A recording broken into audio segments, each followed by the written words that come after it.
Hello, I'm Jürgen Wolf. I've been a professional writer for about 25 years, and I'm the author of these two books, Your Writing Coach and Your Creative Writing Masterclass. And today I'm going to share some writing tips with you. How to write a feature article. The difference between a news article and a feature article is that a news article is about the facts and is supposed to be neutral in tone, just to give you the information about whatever's happened. Whereas in a feature article, the writer often adds his or her own interpretation, tries to make it more entertaining, and may add other elements that are not strictly relevant to the story, but that they find interesting. So for example, here we have a feature story about hangovers.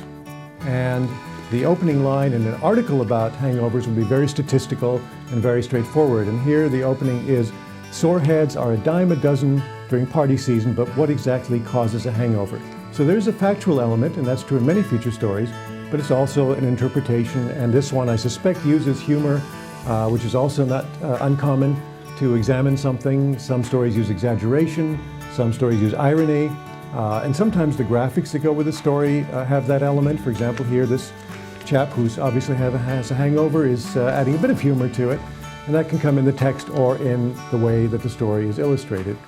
Now, typically, a feature story will have more quotes and more human interest elements. So it's really not just about whatever happens, but how it affects people.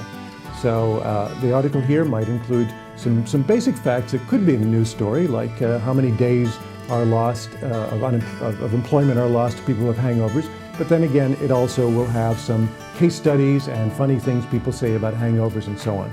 So that's quite typical of feature stories. Interpretation, entertainment are strong elements.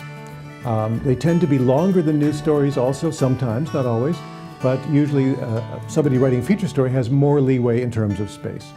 So just to summarize, when you write a feature article, you probably will have some kind of factual core, but you also have the right and the ability to interpret it, to add humor, to add a lot more human interest in the form of quotes and case studies, and have more fun with the story.